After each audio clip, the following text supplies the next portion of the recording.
¿Cómo andan? Acá tengo a mi amigo el Tommy. ¿Estamos todos ya para arrancar? ¿Para seguirnos? ¿Sí? Un lujo, gracias. Bueno,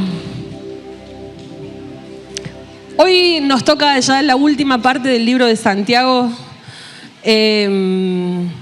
Todos saben que ya la semana que viene arrancamos con las casas de nuevo. Así que hoy nos toca compartir el último de los episodios de este tremendo libro. Espera que voy a poner... ¿Alguien tiene un pañuelito que me preste?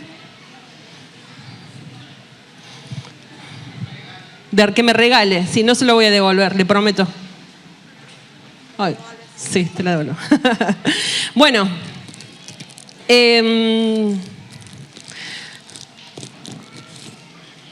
Hace unos años atrás,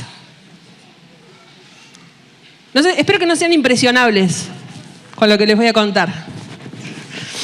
Hace unos años atrás yo era estudiante, llegué a Córdoba, vivía con mi hermano el Andy, lo conocen, ¿no? Hermoso sujeto. Vivía con mi hermano, vivíamos acá ahí cerca del Parque Las Heras, y mi hermano tenía la costumbre de, no sé por qué, esto no está chequeado, no está permitido. Mi hermano tenía la costumbre de hacer asados en la costanera, o sea, acá a 3 cuadras.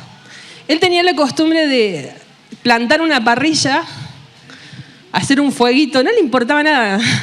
Sacábamos la mesa, teníamos un departamento hermoso, sacábamos la mesa, me acuerdo una mesa de madera re grande, una mesa grande de pino, la bajamos por las escaleras con las sillas. Y él tenía eso de que no le importaba las reglas, él la hacía. Le pintaba hacer asado en el Parque Sarmiento, allá íbamos todos con él a hacer al Parque Sarmiento, ¿o no? ¿Quién participó alguna vez de eso? Sí, gracias. Cuando se inauguró el faro, sí. Después tuve una historia con la policía y bueno, ya será para otro día.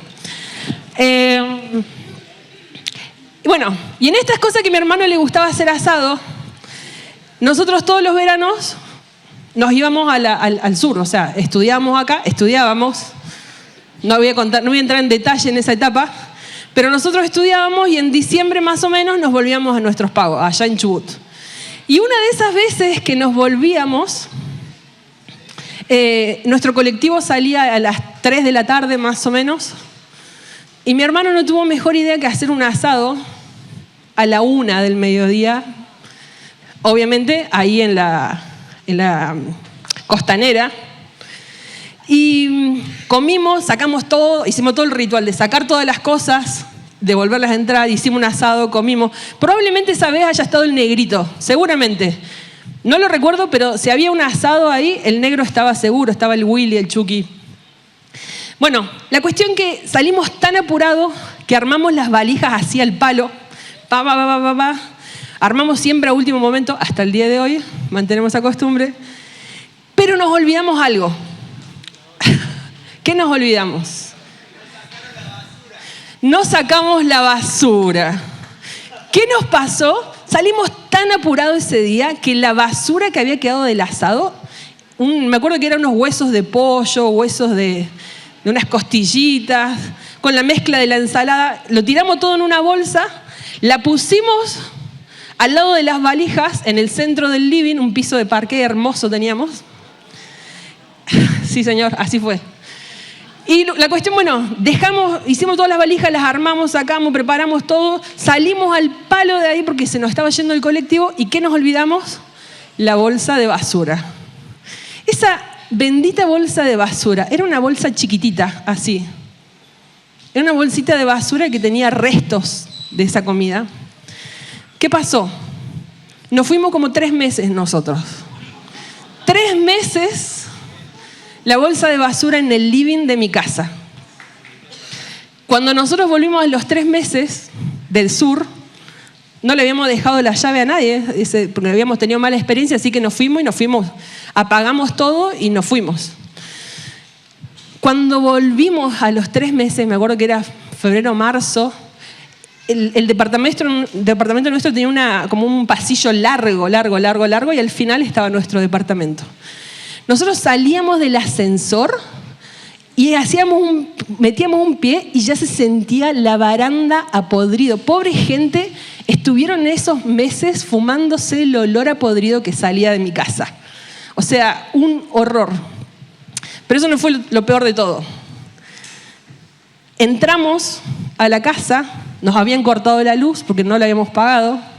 Estoy contando mis miserias, o sea, le estoy abriendo mi placar. Abrimos la puerta de casa, la luz estaba cortada. Me acuerdo que esa vez estaba el David también, entró mi hermano, David y yo. Estábamos de novio en esa época con el David. Y cuando entramos, no solamente que había una baranda, sino que cuando entrabas al departamento se escuchaba crack, crack, crack. ¿Qué eran? Cucarachas. El departamento las habían invadido las cucarachas. Cucarachas de todo tipo. Me acuerdo que yo me paré arriba de una mesa y mi hermano junto con David empezaron a matar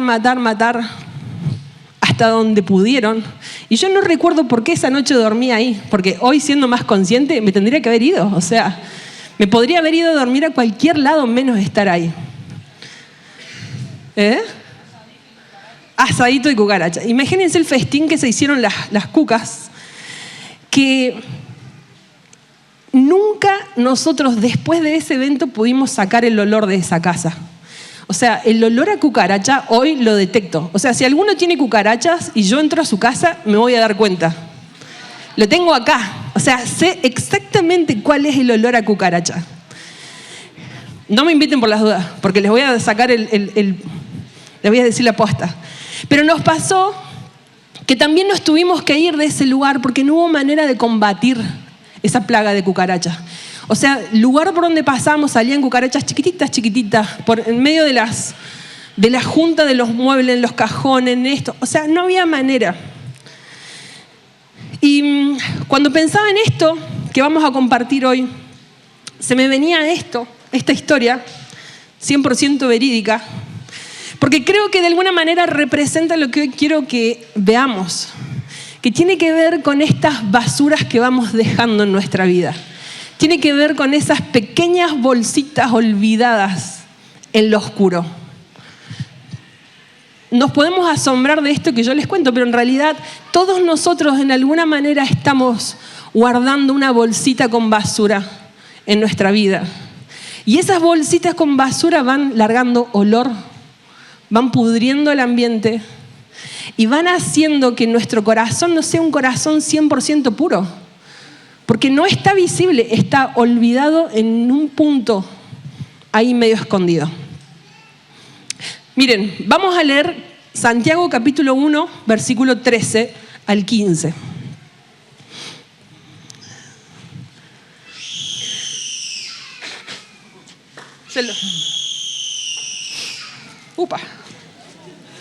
Bueno, les leo. Cuando alguno se sienta tentado a hacer lo malo, no piense que es tentado por Dios, porque Dios ni siente la tentación de hacer lo malo, ni tienta a nadie para que lo haga. Al contrario, uno es tentado por sus propios malos deseos, que lo atraen y lo seducen. De estos malos deseos nace el pecado, y del pecado, cuando llega a su completo desarrollo, nace la muerte. Vamos a orar por esta palabra. Señor, yo quiero pedirte en esta mañana que vos me des gracias, Señor, para poder comunicar lo que entiendo hay en tu corazón. Señor, yo pido que nos sea revelado tu palabra, nos sea revelada tu palabra y nos sea revelado aquellas cosas, Señor, que vos querés sacar a luz, que nos sea revelado aquellas cosas que por mucho tiempo nos han estado contaminando. Señor, oro para que tu libertad, Señor, en esta casa sea contundente, que podamos, Señor, realmente quitar todo peso del pecado que hemos estado cargando, Señor. Pido, Señor, que tu poder venga sobre este lugar, Señor, y que también tu palabra de verdad nos confronte, Señor. En el nombre de Jesús. Amén. Vamos a hablar acerca de la tentación particularmente. Creo que la tentación no... Si bien todos tenemos esta palabra dando vuelta, no es un tema muy popular. ¿Sí? No es un tema que uno escuche constantemente predicar. Entonces quiero partir desde lo básico y ir profundizando en esto. La tentación básicamente es el deseo de realizar algo, alguna acción, que en lo inmediato es agradable, pero que probablemente genere daño a largo plazo. La tentación en sí, y esto me gusta que lo podamos entender todos, la tentación en sí no es pecado. La tentación no es pecado. El pecado es ceder frente a esa tentación. Si bien hay tres tipos de tentaciones o tres grandes tipos de tentaciones, hoy vamos a detenernos en una más que nada, ¿sí? Entendemos que la palabra enseña que las tentaciones por las cuales nosotros estamos siendo sometidos son tres. Somos tentados por la carne nuestra, por nuestros propios deseos, que es lo que hoy vamos a ver. Somos tentados por Satanás y somos tentados por el mundo en el que hoy vivimos.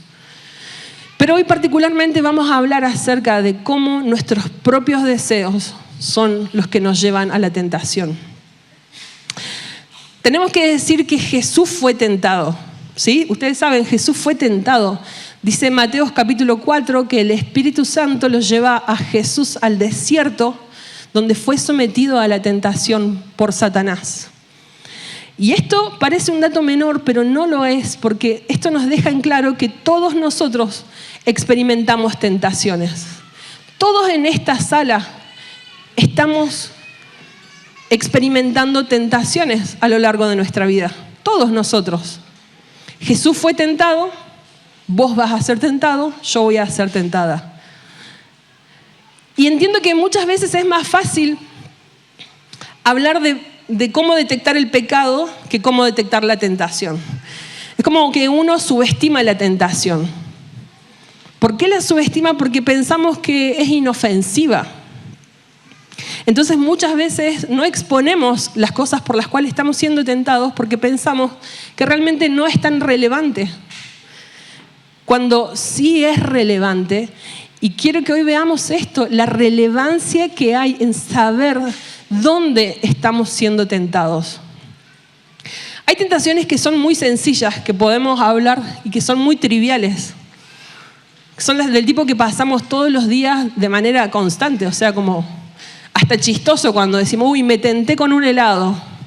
Bien, es como que... Y es infinito. Si uno pone tentación en Google, va a buscar 1 millón de locales de todo tipo que se llama tentaciones. Desde, no sé, desde una panadería hasta hasta un salamín. Todo. ¿Por qué? Porque es algo que está en el ambiente, pero no somos del todo conscientes en el valor o en el poder que la tentación tiene sobre nosotros.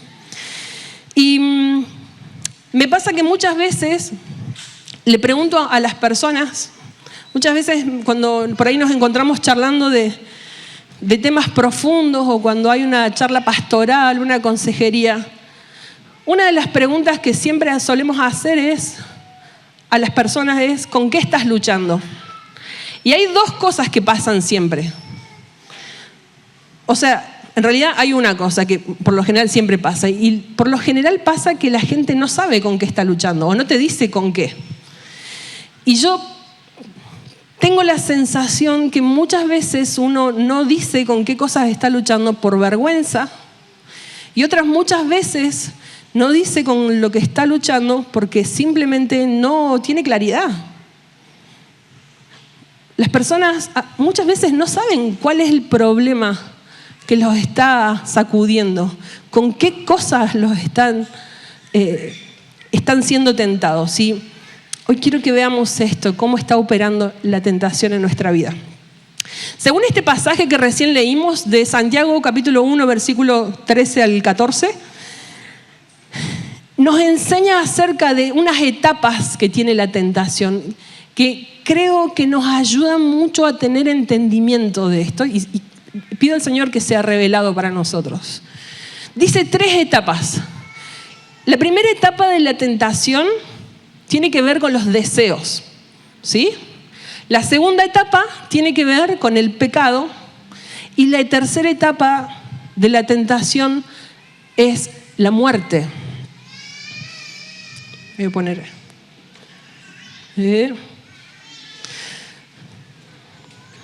Entonces dijimos esto, que uno es tentado cuando desde sus propios malos deseos somos atraídos y seducidos. Miren qué fuerte. La tentación tiene que ver con deseos propios que nos están atrayendo y seduciendo. Nos atraen aquellas cosas que en el fondo nuestro son cosas que deseamos. No digo que sean cosas que nos gusten. Muchas veces somos seducidos y nos atraen cosas con las cuales no estamos queriéndolas, pero hay un deseo que está instalado en nuestra carne que nos lleva hacia eso. Muchas cosas que nosotros deseamos son muchas cosas honorables, pero hay una gran sección adentro nuestro que ni siquiera nos animaríamos a reconocerlo, porque son deseos que nos avergüenzan. Esto no le pasa a alguno, nos pasa a todos. Miren lo que dice Marcos capítulo 7, del 20 al 23. Pueden buscarlo si quieren. Marcos 7, del 20 al 23. Dice así. Entonces agregó, es lo que sale de su interior lo que los contamina. Pues de adentro del corazón de la persona salen los malos pensamientos, la inmoralidad sexual, el robo, el asesinato, el adulterio, la avaricia, la perversidad, el engaño, los deseos sensuales, la envidia, la calumnia, el orgullo y la necedad. Todas esas vilezas provienen de adentro. Esas son las cosas que contaminan. Es una bomba esto. Pero me llama la atención que mencione como cosas que contaminan en un mismo rango la inmoralidad sexual con los malos pensamientos, con el orgullo. Es tan nocivo cuando de adentro tuyo está brotando el orgullo como cuando tenés deseos de ver pornografía. La inmoralidad sexual es tan dañina y es tan contaminante como la envidia, como el estar pensando cómo engañar a los otros. Y esto de vivir satisfaciendo nuestros deseos es algo súper frecuente hoy en día. Pensaba, hay una canción muy de moda que no la voy a cantar, obviamente. Hay una canción que implanta el pensamiento de este tipo, que es, lo quiero y lo tengo. Imagínensela ustedes en tu casa. Continúenla tarareando. No, mentira. Pero hoy está de moda esto. Lo querés, lo tenés. ¿Querés algo? Lo podés tener. ¿Lo deseás? Búscalo. Todo este pensamiento de querer algo, de desear algo, de buscar algo y concretarlo, está instalado en el pensamiento de hoy en día.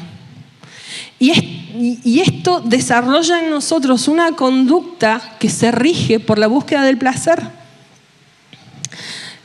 Entonces, nosotros estamos expuestos a estas cosas. Estamos expuestos a nosotros mismos, a las cosas que hay en lo profundo de nuestro ser.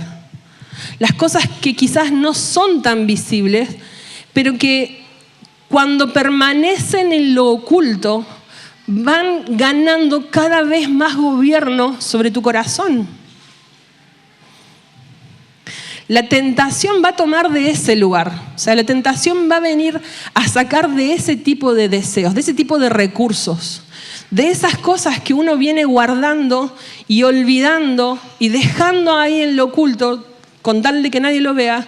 Y cuando nos exponemos a una situación, esa situación va a traer de ahí. ¿Se entiende, no? Somos atraídos a esas cosas que en la carne estamos siendo débiles. Y no hace falta ser una ruina para esto. Perdón la expresión. Pero muchas veces nosotros hacemos esta sección y hablamos de estos temas y se la adjudicamos a cierto tipo de personas que pensamos que pelean y batallan con pecados heavies. Y esto tira abajo esto. Porque lo que te contamina son las mismas cosas que nos contaminan a todos y son las que están saliendo desde acá. La tentación también se mueve en esta ley de siembra y cosecha. La siembra y la cosecha. Vieron que muchas veces se utiliza para la plata. Vos invertís mucha plata, vas a cosechar mucha plata. Sé generoso y van a ser generoso con vos. Y adjudicamos esta ley espiritual en ciertas cosas que nos gustan, pero la palabra dice que los que viven solo para satisfacer los deseos de su propia naturaleza pecaminosa cosecharán de esa naturaleza destrucción y muerte. Pero los que viven para agradar al Espíritu, del Espíritu cosecharán vida eterna. Entonces, encuentro que hay tentaciones en las áreas en las que nos movemos cotidianamente. Somos atraídos, por ejemplo, a pensar mal de las personas. Somos atraídos a desear por encima de las cosas, tener mucha plata, al bienestar económico. Somos atraídos a pensar, a criticar. Somos atraídos a la queja. Somos atraídos a la pereza. Somos atraídos por estas cosas que nos seducen. Cuando yo pensaba en estas cosas, orando y preguntándole constantemente, Señor, mostrame cuáles son las cosas en las cuales he estado siendo tentada y no me he dado cuenta. Y lo que va surgiendo y lo que el Señor trae tiene mucha más familiaridad de lo que nosotros pensamos. Son cosas mucho más friendly, son cosas por las que pasamos todos los días. Estamos constantemente expuestos a esto. Gálatas capítulo 5, versículo 10, vamos a leer desde el 19 al 21, es súper conocido. Hablando de nuevo acerca de estos deseos. Dice, cuando ustedes siguen los deseos de la naturaleza pecaminosa, los resultados son más que claros. Inmoralidad sexual, impureza, pasiones sensuales, idolatría, hechicería, hostilidad, peleas, celos, arrebatos de furia, ambición egoísta, discordias, divisiones, envidia, borrachera, fiestas desenfrenadas y otros pecados parecidos. Esta es la oferta constante por las cuales nosotros estamos viviendo. Son las ofertas. Y lo loco de esto, de esta dinámica de la tentación, es que hasta este punto estamos hablando solamente de deseos. Estamos hablando de cosas que nos atraen, pero que hasta el momento parecieran no ser nocivas porque no nos estamos metiendo ahí. Pero en realidad la tentación tiene que ver con todos estos tipos de pecado y con muchos más. Y somos atraídos a esto. Yo anotaba algunas cosas. Muchas veces somos tentados a dudar si lo que Dios dice es real para nosotros o no. Somos tentados. No es que estamos haciendo algo en contra de eso, sino que hay una corriente en nuestro pensamiento que nos lleva a pensar eso. La de enojarte con alguien es quizá de las que más escucho. Somos tentados. Si sos de enojarte fácil, la tentación de enojarte con las personas es muy, pero muy agresiva. Tener ganas de volver a viejos hábitos, como el fumar, consumir algún tipo de droga.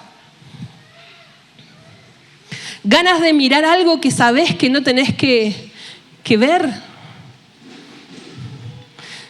Tener deseos en tu mente de estar sexualmente con alguien que no es tu esposa o tu esposo. Amigos, el tema de la lujuria, el tema del desorden sexual está fuertemente instalado en la iglesia, lamentablemente. La inmoralidad sexual está fuertemente instalada. Pero ¿saben qué es lo más preocupante? No es en sí el peso del pecado, es lo poco que vemos las tentaciones, lo poco que vemos cómo Satanás y cómo nuestra carne está cediendo frente a la oferta. Que Satanás nos tienta claramente, él es tentador, él es padre de mentiras. La Biblia dice que él busca engañarnos y la estrategia que él utiliza para tentarnos es a través del engaño. Es muy loco pensar esto, pero Dios permite que estas cosas pasen. Dios permite la tentación. No sé si alguna vez lo habían pensado, pero Dios le permite a Satanás que nos tiente. No es que Dios nos tienta y no es que Dios quiere que caigamos en la tentación, pero Dios está buscando purificarnos. Y así como permitió que Jesús fuera llevado al desierto para que fueran tentados, así también Él permite que Satanás nos tiente, porque Él nos está dando la opción de elegirlo. Tenés la opción de elegirlo, tenés la opción de decidir si ceder frente a eso o no. Dios no quiere que caigamos en ninguna tentación, Dios no quiere que nosotros cedamos a estos deseos. Pero para que la libertad de Cristo sea una libertad que permanezca, nosotros necesitamos ser probados en esto. Y Él no va a encerrarnos en una finca, en un campo donde solamente haya gente cristiana para que nadie se contamine. No existe. ¿Saben por qué? Porque lo mismo nos pasaría. Porque el problema es lo que está saliendo de nosotros. Entonces, nos pongan donde nos pongan, esto va a seguir saliendo hasta que el Señor no gobierne completamente. Ahora, dijimos que la primera fase de la tentación es el deseo, ¿sí? Somos atraídos por algo que nos seduce, que nos lleva, algo que tiene que ver con nuestra carne, algo que tiene que ver con lo oculto, con lo que quizás no está tan a la vista de otros, pero eso nos lleva, nos atrae hacia ese pecado. Pero lo que resulta de esto, según esta palabra de Santiago, es que el deseo, cuando está dentro nuestro ese deseo, da a luz, dice que gesta el pecado. Y me voló la cabeza esta ilustración de el embarazo. Porque pensaba en esto. Muchos de los que estamos acá, la mayoría de los que estamos acá, en este momento está gestando pecado. Hay pecado que está dentro de sí y está solamente a un paso de ver la luz. Está creciendo, está cada vez abarcando más lugar, está cada vez imponiéndose más adentro nuestro, está creciendo el deseo hasta que en un momento ese pecado se consuma. Miren, mucha gente siempre habló acerca del caer en el pecado, ¿no? O sea, los que hemos crecido en la iglesia teníamos incorporado esta idea de caer en pecado. No, tal persona cayó en pecado. Como siempre dijimos lo mismo, o sea, es como que si vos vas caminando por la vida y de repente te tropezás y caíste en la cama de alguien. O sea, de repente me vi con otro. Pero el pecado, desde esta perspectiva, es el fruto de haber cedido frente a nuestra carne, de haber cedido, de haber abandonado la pelea, de habernos dado por vencidos.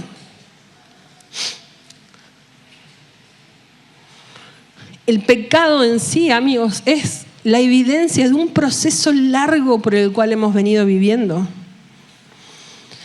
Muchas veces nos ha tocado acompañar a personas, a personas que, no sé, noviazgos, vamos a decir, que han caído en el pecado de haber tenido relaciones antes del matrimonio. Y es algo evidente que siempre la persona viene cuando ya se la mandó. Como si el problema fuera habérsela mandado, haber tenido relaciones. Y siempre la charla comienza como yendo hacia atrás. Bueno, ¿qué pasó? ¿Dónde pasó? O sea, ¿dónde comenzó? ¿Dónde empezaste a permitirte los pensamientos? ¿Dónde empezaste a permitirte sentimientos? ¿Qué cosas pasaron? ¿Dónde fuiste tentado al punto de concretar algo así que ya no es el problema? Muchos romantizamos y nos acostumbramos a esta idea de que veníamos joya y de repente nos caímos. No existe. Hasta los pecados más escandalosos van así lentamente. Uno se va deslizando hasta terminar practicando. Y repito, inmoralidad sexual, 100%, que abarca muchas áreas. Abarca el engañar a tu esposa, a tu esposo, ver pornografía, la masturbación, el codiciar a alguien.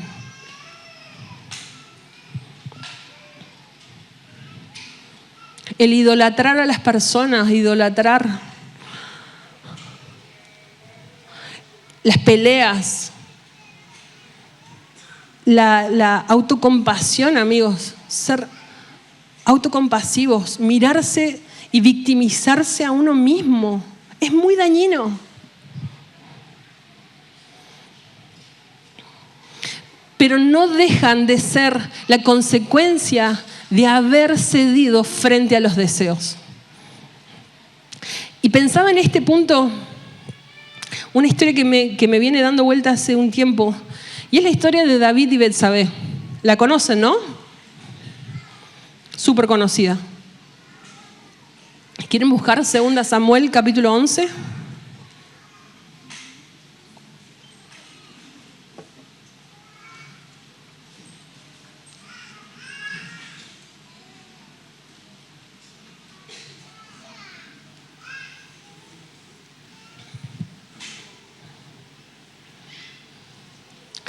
Antes de meternos en esto, quiero dejar en claro que no hablamos de esto como... No estamos condenando a nadie. Ahora vamos a leer la historia de David y Betsabé y de verdad no estamos hablando bajo la condena con David, al contrario, estamos aprendiendo de él. Pero creo que nosotros necesitamos ser más astutos en ver esta etapa, cómo se dan las cosas.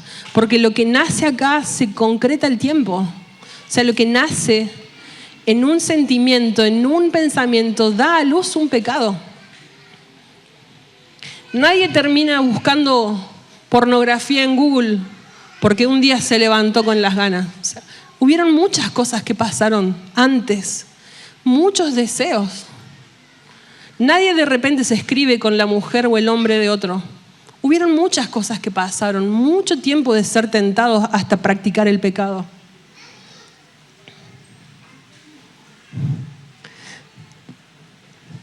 Y creo que en este punto del pecado mismo, cuando estamos en la práctica del pecado, es cuando nos empezamos a desconocer. Miren, 2 Samuel capítulo 11, ¿lo tienen? Che, ¿me siguen o no? Estoy yendo. 2 Samuel capítulo 11 dice: en la primavera, cuando los reyes suelen salir a la guerra, David envió a Joab y al ejército israelita para pelear contra los amonitas. Destruyeron al ejército amonita y sitiaron la ciudad de Rabá. Sin embargo, David se quedó en Jerusalén. Una tarde, después del descanso del mediodía, David se levantó de la cama y subió a caminar por la azotea del palacio. Mientras miraba hacia la ciudad, vio a una mujer de belleza singular que estaba bañándose. Luego envió a alguien para que averiguara quién era la mujer y le dijeron: es Betsabé, hija de Eliam y esposa de Urías elitita. Así que David envió mensajeros para que la trajeran, y cuando llegó al palacio se acostó con ella. Luego regresó a su casa. Betsabé recién había terminado los ritos de la purificación posteriores a su periodo menstrual. Tiempo después, cuando Betsabé descubrió que estaba embarazada, le envió el siguiente mensaje a David: estoy embarazada. Forchi, diría el David. Vamos a hacer un repaso. David se levanta de la siesta. ¿Sí? Previo a esto. En los tiempos donde los reyes iban a la guerra, David no va, se queda en su casa. Detalle no menor. Un día parece muy cómodo, muy tranquilo, se duerme una siesta, se levanta, sale a caminar, a dar una vuelta por la terraza del palacio y sin buscarlo, realmente el relato no indica otra cosa, dice que vio a una mujer que era muy linda, bañándose.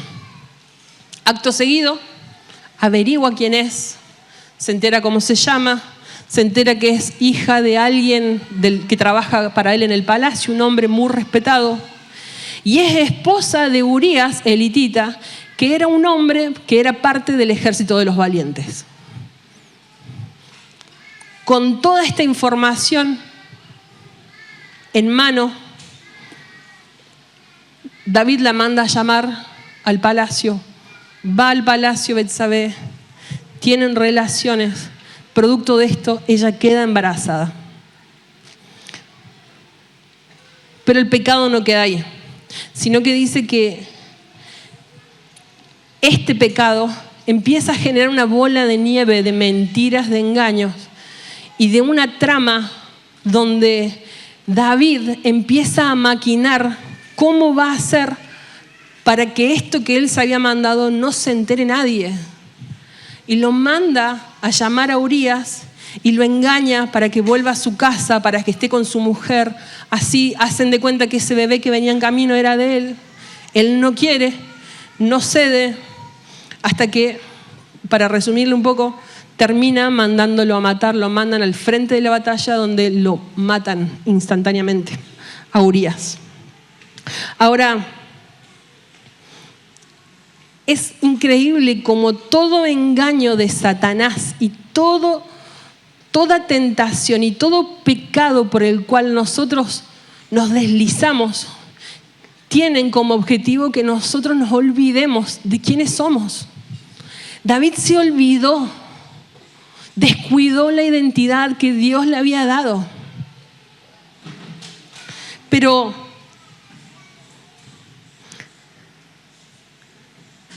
se perdió tanto en ese pecado, se encegueció tanto David, que hasta perdió el conocimiento de la gravedad de los hechos que él estaba haciendo. Me hace acordar tanto a nosotros.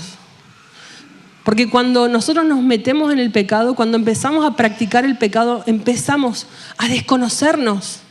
Empezamos a hacer cosas que no nos imaginamos nunca que podríamos haber hecho. Y de repente se vuelven cotidianos, se vuelve normal. Normalizamos la premeditación. Buscamos escabullirnos para ir al pecado que nos está gobernando en este momento. Y el pecado siempre va a engendrar más pecado. Siempre el pecado va a traer consecuencias, pero también nos va a habilitar a nosotros más permisos. Miren, hasta el punto donde David sale a la terraza y la ve, no pasó nada. Él empieza a averiguar quién es se entera quién es, la manda a llamar. Ya ahí David rompió uno de los mandamientos. No codicies la mujer ajena. Cuando él tiene relaciones, cuando él manda a matar, todo lo que él había creído se viene abajo. Empieza a engendrar más pecado. Lo que puede haber empezado como la codicia, como los malos pensamientos, como el deseo de tener a alguien que no es tu esposa, no es tu esposo, terminó en un asesinato. Uno dice, pará, es gravísimo. Pero esta es la dinámica que maneja el diablo. Hermano, esta es la dinámica de Satanás. Cuando Satanás o cuando tu carne va a tentarte en algún área específico de tu vida, no esperes que el pecado que va a salir de ahí es el mismo. Porque puede que seas tentado a pensar mal de una persona, pensás mal de tu hermana y de tu hermano, y el pecado que estás engendrando capaz que no tiene que ver con la crítica. El pecado que vas a engendrar tiene que ver con la inmoralidad sexual. Parece una locura, no tiene nada que ver una cosa con la otra, pero así funciona. Así funciona. Miren, pensaba en esto, que lo que David estaba viviendo acá no era algo ni siquiera del momento. No podemos pensar que solamente tenía que ver con este hecho aislado, que David de repente se levantó y cayó en la cama con ella. No pasó. Hubieron muchos años donde David se permitió tener muchas esposas. Él tomaba a la mujer que quería como esposa. Y él creció en satisfacer sus deseos carnales, a tal punto que no lo podía controlar, no pudo controlarlo, pero no fue algo que pasó en el momento. No fue de repente. Esto fue permisos tras permisos tras permisos. Y en el momento indicado, donde toda la situación estaba preparada, se consumó el pecado. Solamente el asunto con Betsabé es como el punto más épico, más desastroso que él llegó a vivir. Pero esto no significa que todo lo que pasó antes fue ingenuo, fue inofensivo. Miren, he visto a muchas personas y como iglesia hemos sufrido mucho la crítica. Hemos visto personas caer en pecados heavies por darse licencias en pensamientos menores que aparentemente no tenían como nada malo. O sea, ¿qué va a pasar si yo pienso mal del Toje? Sí, canta largazo. Culpable. Son giladas, ¿no? No, se la mandó con tal cosa que dijo.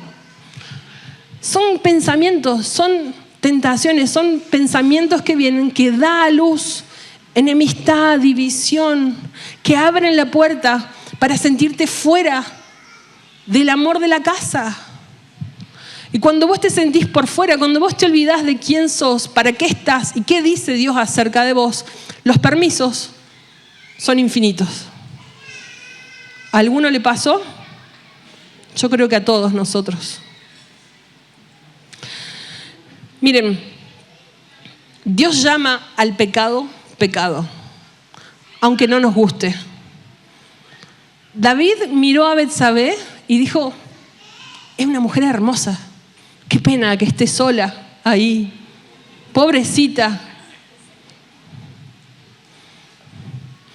Romantizando una situación y contarlo como un momento único, aislado, que ya quedó en el pasado. Pero el Señor llama al pecado, pecado.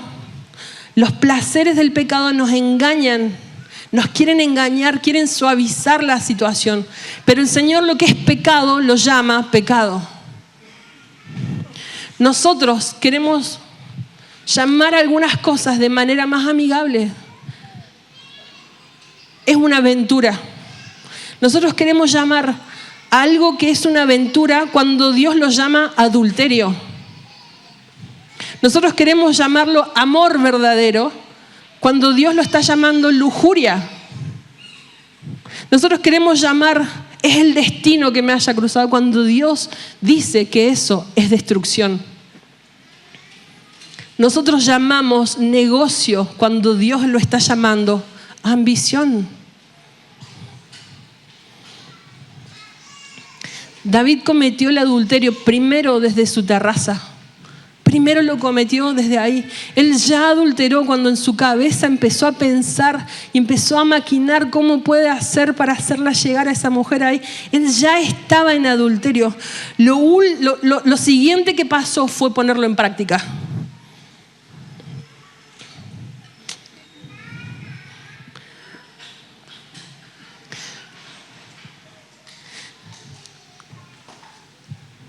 Me pasa que yo laburo en un lugar donde es un ambiente muy heavy. O sea, estas cosas pasan constantemente. Y he sido consciente cómo Satanás ha tentado en mi vida con todas estas cosas. Cómo ha tentado mi corazón, donde Dios dice que mi corazón es puro. He visto la tentación de primera mano. Y cuando yo digo que Dios llama el pecado pecado, es porque tenemos muchos motivos para resguardarnos. Hay muchas cosas que a mí me mandan a hacer. A mí me dicen, andá y volverlo loco. Y hace esto, y hace esto, y hace esto. Yo tengo la justificación de decir, che, a mí me piden que haga esto, yo lo tengo que hacer. Pero el Señor dice que el pecado es pecado, no importa dónde sea dicho esto. No importa dónde sea.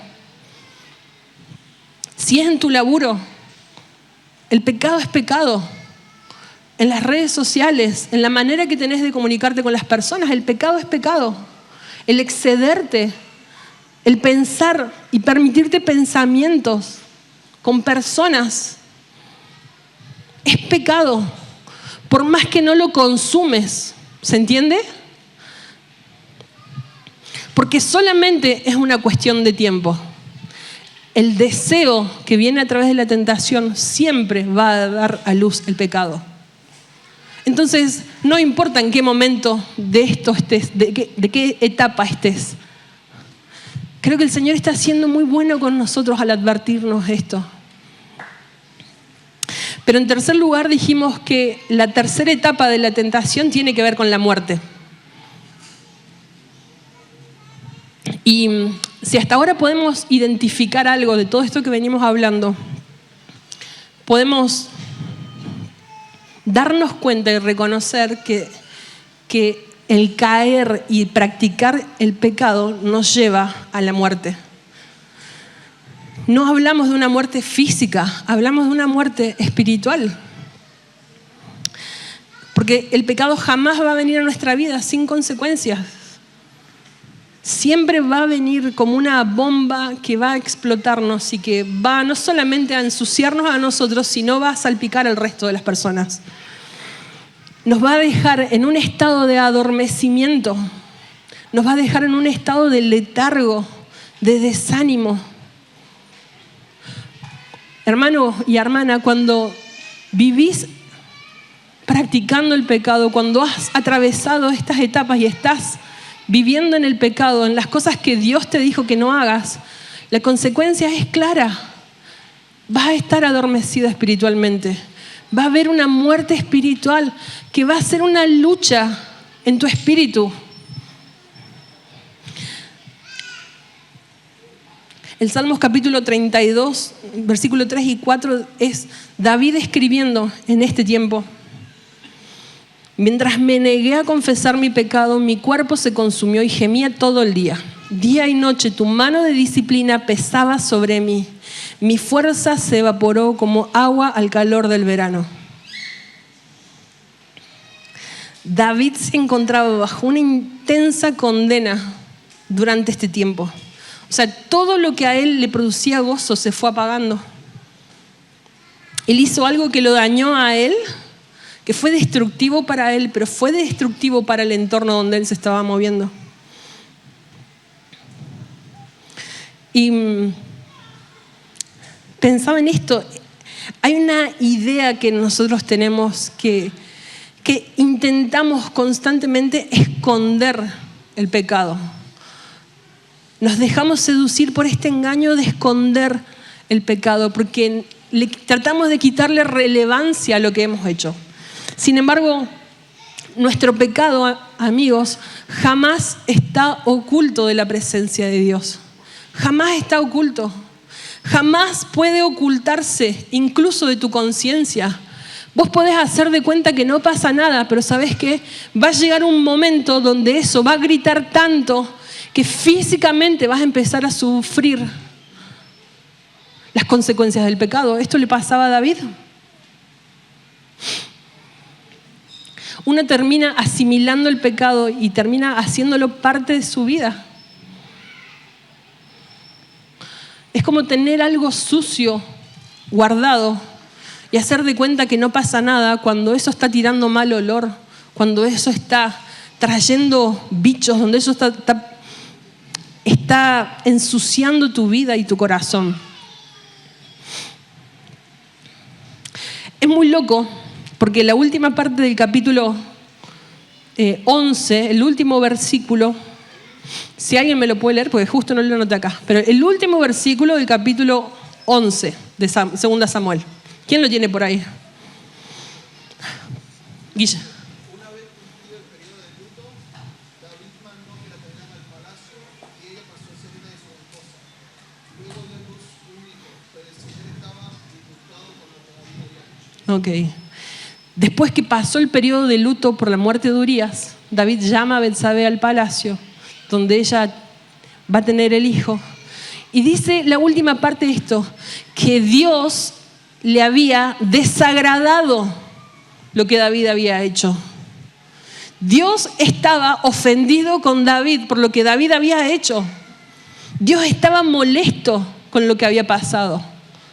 David estaba intentando ocultar a más no poder lo que él se había mandado, pero Dios, que todo lo sabe, todo lo conoce, las cosas que ni siquiera hemos dicho, Dios ya lo sabe, Dios estaba molesto.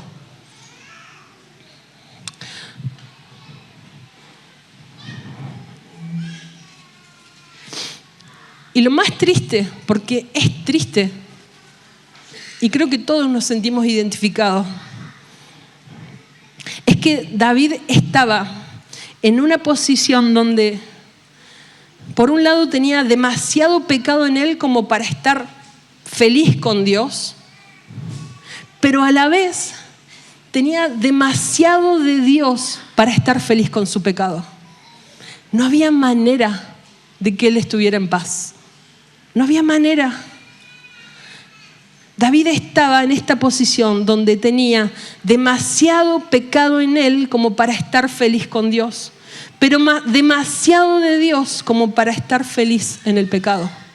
No había paz para ese hombre. Pero como David era un hombre conforme al corazón de Dios, a pesar de esto, ¿qué hace el Señor? Hace la milla extra. Ya que David no estaba dispuesto hasta el momento de confesar su pecado, el Señor va a hacer el paso que a él le faltaba. ¿Conocen la historia? 2 Samuel, capítulo 12.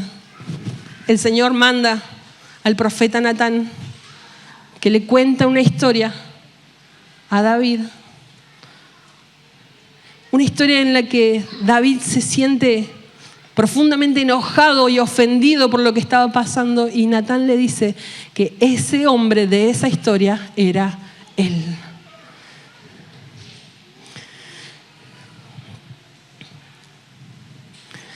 Miren, todos acá saben de lo que estoy hablando. Todos acá sabemos de esto. Todos acá hemos atravesado estas etapas sin darnos cuenta. No le hemos puesto este nombre, no las hemos clasificado, pero hemos atravesado por esto una y otra vez. De hecho, ahora, en este día, hoy, nosotros estamos en algunas de estas 3 etapas. Vos podés estar en medio de la batalla, luchando en la tentación, podés estar metido hasta acá de pecado. O tristemente, podés estar en una situación de muerte.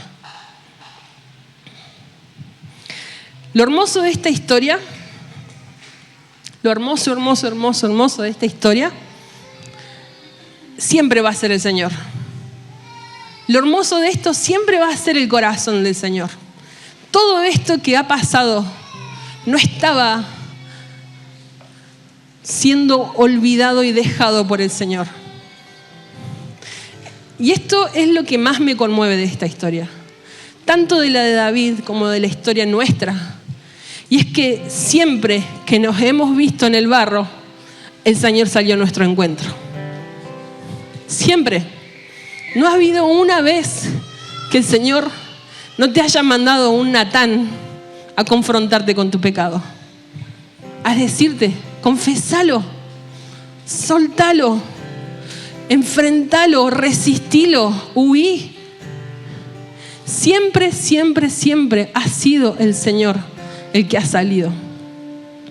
Pero creo que esta palabra nos enseña algo muy poderoso que tiene que ver con cómo vencer la tentación, cómo luchar con esto, cómo poder establecer quién y cuál es tu enemigo. Amigos, necesitamos saber cuál es la pelea que hoy mismo estamos librando, cuál es la pelea, con qué cosas estamos luchando, porque si no lo sabes, te va a llevar puesto. Muchos hemos llegado a un estado de adormecimiento por no haber visto a tiempo cómo eso vino a nuestra vida. Y pasaron muchas cosas, pensamientos, deseos, sentimientos, cosas que no tenían nada que ver con nada, y de repente estamos metidos en pecados que no sabemos cómo dejar.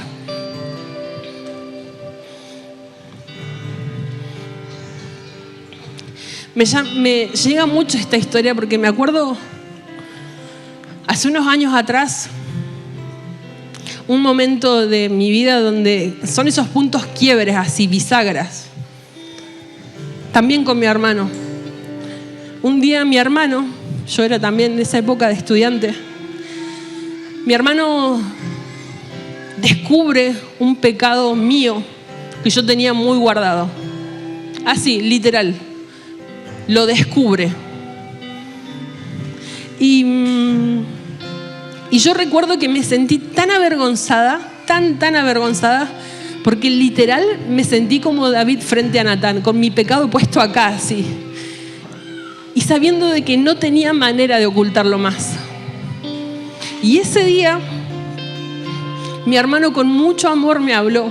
Mucho amor.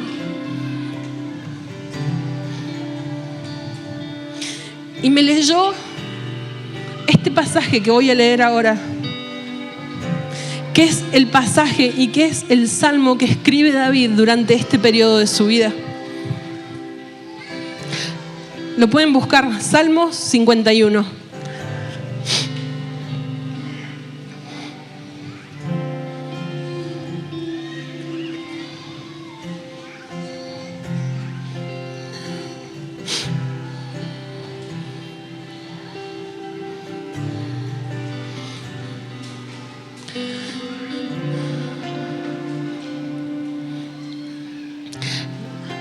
Y puedo decir que este es el comienzo de la libertad. La libertad de David, la libertad tuya y la libertad mía, comienza con esta oración de humillación. Con este salmo escrito que pareciera que lo hubiésemos escrito nosotros. Dice así: ten misericordia de mí, oh Dios, debido a tu amor inagotable.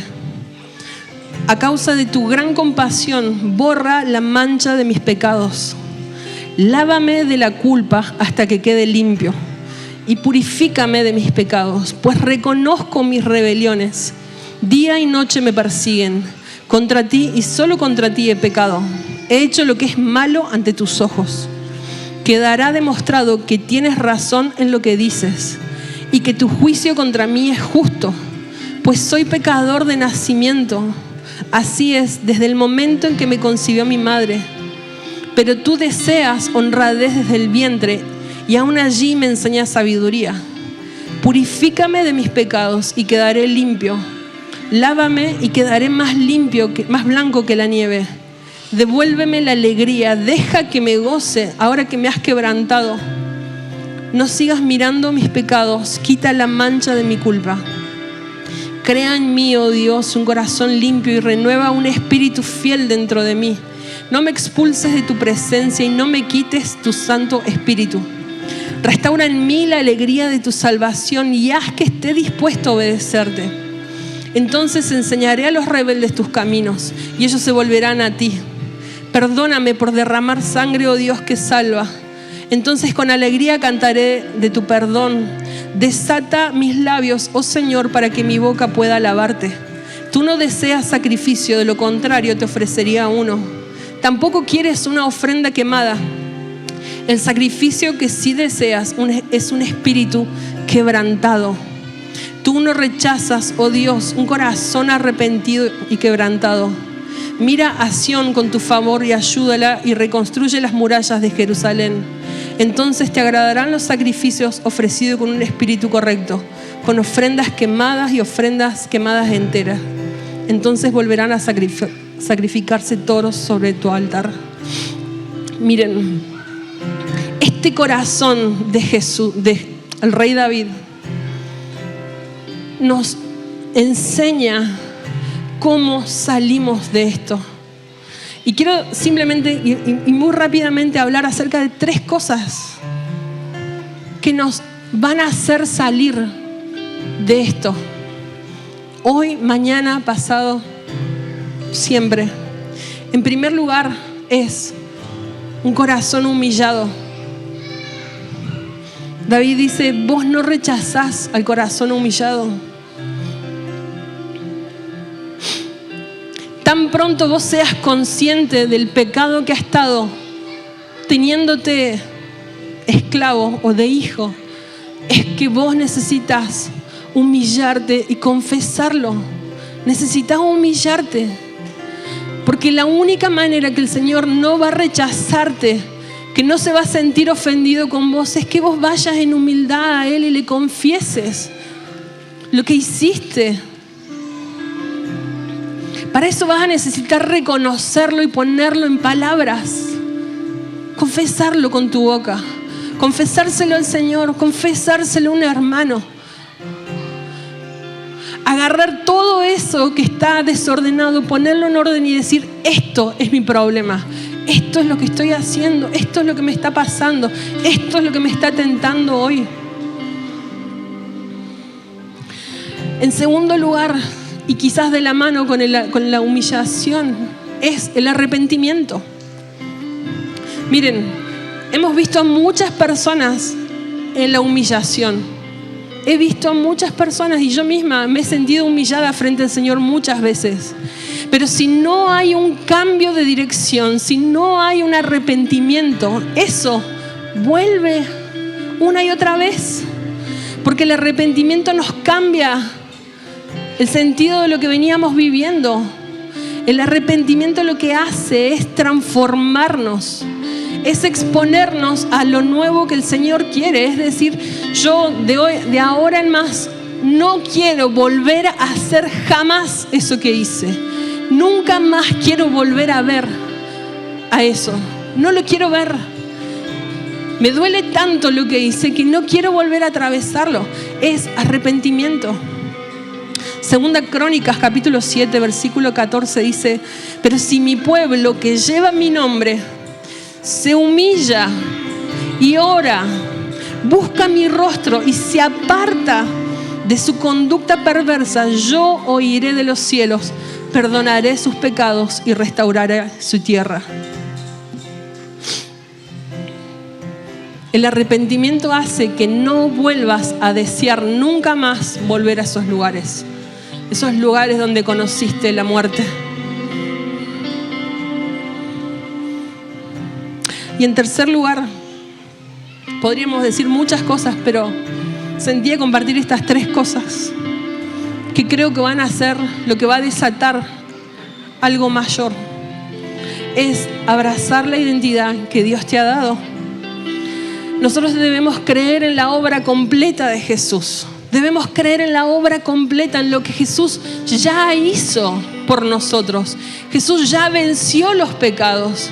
Nosotros somos libres a causa de eso, porque Él venció. Pero si esto no está siendo revelado a mi vida, voy a vivir de acuerdo a mis sentimientos del momento. Y quiero decirte algo. Tu identidad no es lo que vos haces. No es la suma de tus acciones. Vos no sos el pecado que practicás. Vos no sos la lucha que tenés. Si tu pecado es la mentira, vos no sos. Tu identidad no es ser un mentiroso. Sos un hijo de Dios, lavado, limpiado, comprado por la sangre preciosa del Cordero, que tiene libertad de la mentira y que por un breve tiempo luchó con eso, pero el Señor le puso fin.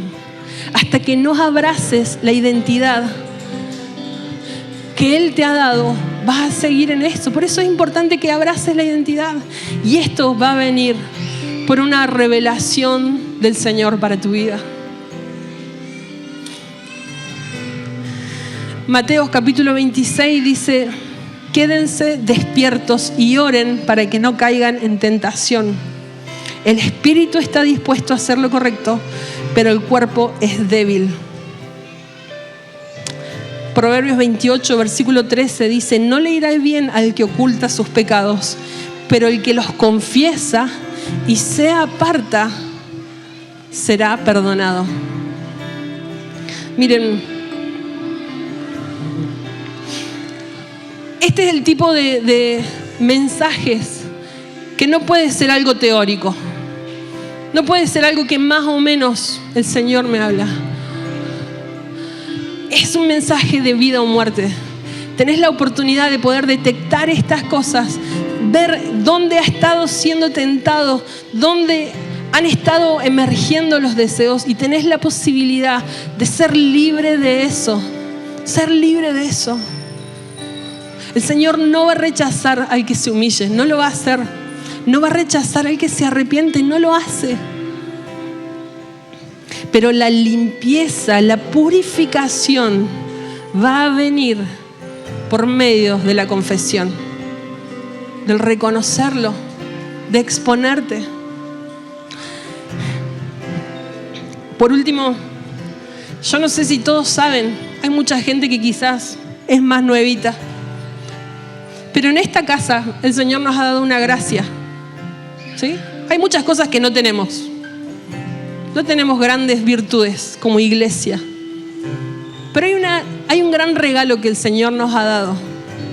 Y es el regalo de ser una familia vulnerable. En esta casa podés ser vulnerable.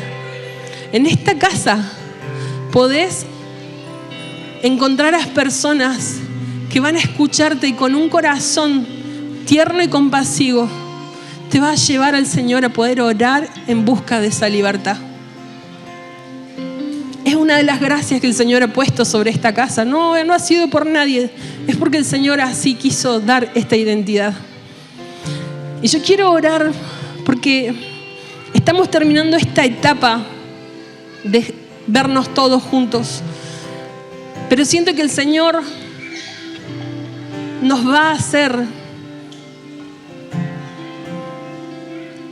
atravesar por esto, por una purificación profunda.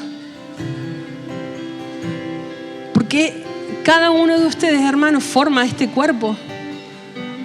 Y todo lo que van a hacer de acá va a ser porque el Señor va a utilizar a gente como vos y como yo. Por eso el Señor nos purifica. Porque este cuerpo, esta iglesia, esta casa se construye por gente como vos y como yo, vulnerable, con luchas, pero que luchan por su libertad, que permanecen y que buscan la integridad por encima de todas las cosas.